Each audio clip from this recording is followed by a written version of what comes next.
Jason is in prison blues in the interrogation room at the PCPD. In the squad room, Chase calls Anna and says she needs to get down to the station. Suddenly, Kate's arrives. Chase and Kate's go in to see Jason, who says he's waiving his right to counsel. Chase thinks it's a stunt to get off as his lawyer isn't present. Kate's tells Chase he'll take it from here and sees Chase out. Alone, he asks Jason, "What the hell are you doing here?" In the squad room, Chase is upset and worried that Kate's will offer Jason a deal. Brooklyn asks what he needs. Chase wants to see Dante, so they leave for the hospital. Back in the interrogation room, Kate's asks why Jason turned himself in. Jason explains to prove he didn't shoot Dante. Kate lashes out. The evidence suggests otherwise. Kate's asks what happened, and Jason tells him he did everything as instructed with the other gunmen on the roof, including sabotaging the shot, convincing him they didn't have time to take a second shot, and leaving the rifle behind. He says they ran, but Dante followed, and Hamish shot Dante. Kate's tells Jason that his cover was blown even before that, as Sonny had video surveillance at the warehouse and he was photographed. Kate's asks about Hamish, and Jason says he's dead. Kate's demands he tell him everything that happened before Anna gets here. Jason explains after Hamish shot Dante, he shot Hamish. He left his body where it was and assumed the extraction team took him away when they came looking for them. Kate's knows he called 911 to help Dante, and he had to have known his voice would be identified. Kate's asks why he didn't call him, and why did he run. Jason says Dante already saw him and could ID him, so he called 911, and he couldn't go back to the extraction team as they'd know he shot Hamish. Kate's again says he should have called him. He wonders where Jason went after the pier, and Jason claims the footbridge. Kate's calls him out and knows he first went to Carly. Jason says he went straight to the bridge, but Kate's says he was bleeding, so there will be traces of his DNA at Carly's if he wants to search her place again. Kate's reminds Jason he agreed to cooperate, and this isn't cooperating. Jason again says he went from the pier to the bridge. Kate's asks why he jumped from the bridge then. Jason didn't think Kate's would want Anna and the local PD involved. Kate's wonders where he went after jumping, who took care of him. He knows his bullet wound was sutured, and asks who helped him. Was it Diane who arranged something for him? He knows she has a reputation for getting criminals off the hook, but she'll need to be a magician to save him this time. Kate's explains with no sniper to blame, he's on the hook, and if Dante dies then he's looking at a charge of capital murder and life in prison. Jason says Dante is still alive and can recover. Kate's warns him that he better hope Danny does.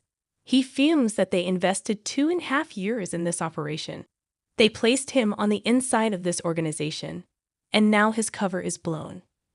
He warns Jason if they don't get the answers they are after, the FBI will move forward with the leverage they have, and they both know he doesn't want that.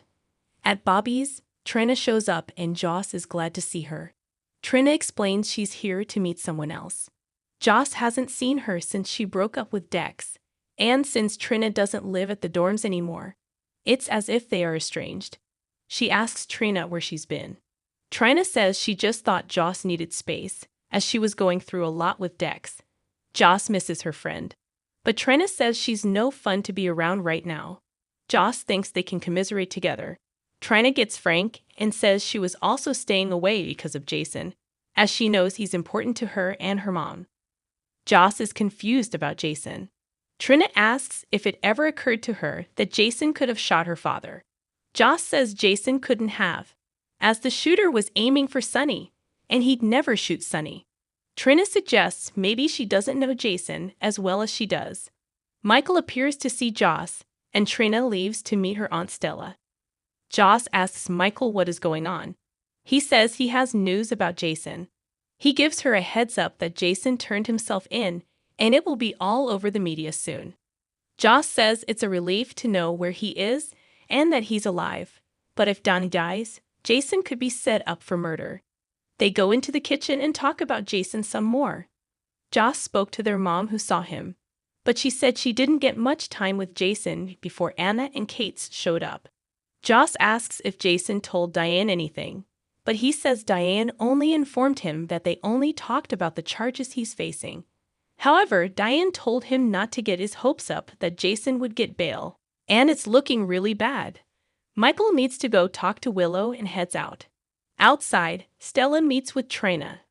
Trina thinks they should cancel, as she's not feeling up to being anywhere with anyone. Stella knows she's dealing with loss and grief, but the pain she's feeling will be different in the weeks to come. Trina explains she barely knows how she feels from one moment to the next, and she mostly feels numb. She also feels pain and anger, but for the most part, it's like walking through a fog. She can't taste what she's eating. She doesn't care about lunch, and she's just going through the motions. Stella feels she's still in shock, and she wanted to meet her as she's been worried. Stella tells Trina she doesn't have to suffer in silence, and she shouldn't. Trina thinks they should reschedule, as she is not up for talking about this. Stella says her friends and family don't want her walking around in pain. Trina cries maybe she doesn't want to get over this, that she doesn't want to get over Spencer as she loved him so much. Stella embraces her and understands. She thinks holding onto the pain will keep him alive. She says Spencer loved her too, and he wouldn't want his memory shrouded in pain and wouldn't want her to suffer. Trina asks what if he was the one great love of her life.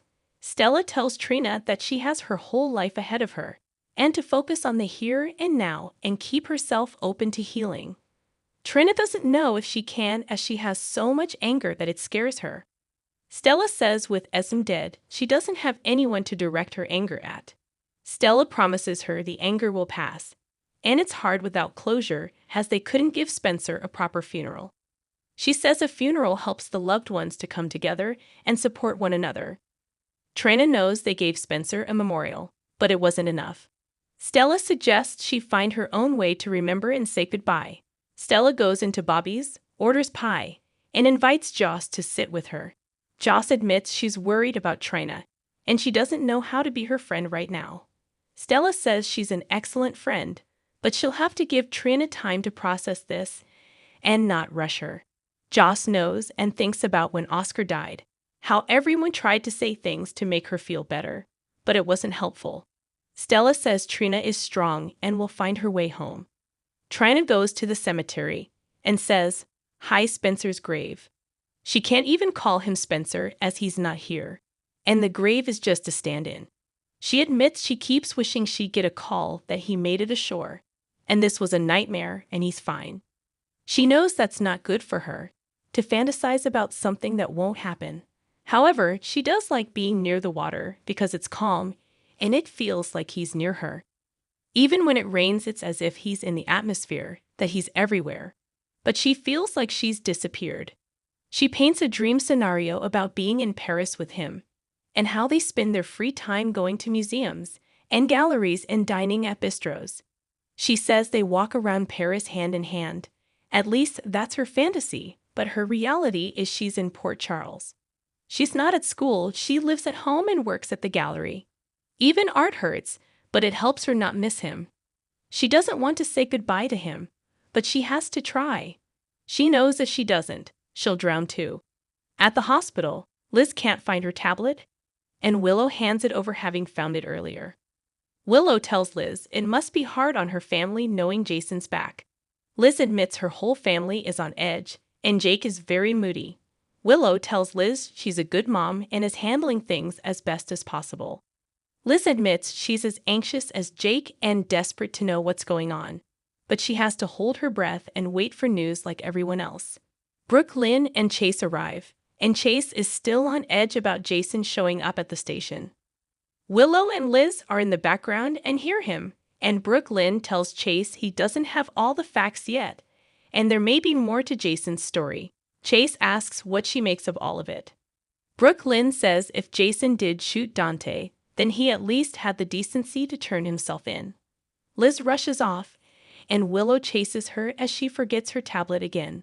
Willow doesn't want to pry, but they both heard the same thing Chase said. Liz is freaked as she keeps telling Jake to keep an open mind, but she doesn't know what to believe. Willow doesn't know Jason as well as she does, but Dante is Michael's brother and Sunny's son. So she can't believe Jason would shoot Dante.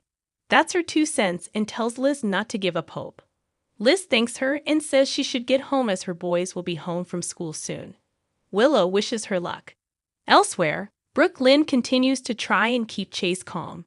Chase knows he can't go off half-cocked, but he has to find out what happened for Dante and his family's sake. Brooke Lynn says he's a good man, and she's lucky to have him. He feels he's lucky to have her. They decide to go see Dante. Michael arrives to see Willow and updates her on what happened with Jason turning himself in, saying he had to or there would be consequences.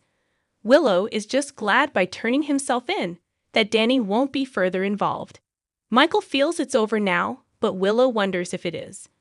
Michael says Jason would never give them up, and he likely turned himself in to save them from being implicated. Willow is worried about Jason, his kids, and Liz. She says Liz is worried about how all this is affecting Jake, and she wishes she could tell them what they know. Michael says they can't and have to let this play out.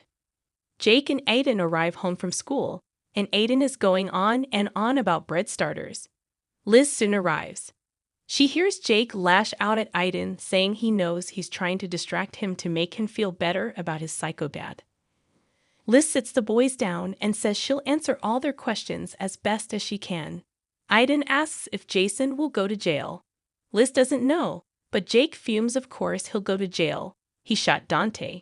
Jake yells he turned himself in, which means he did it.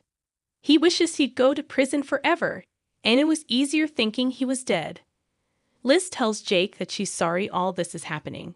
Aiden says there could be all kinds of reasons why Jason was away and why he came back, and tells his mom it will be okay. Jake apologized and didn't mean what he said.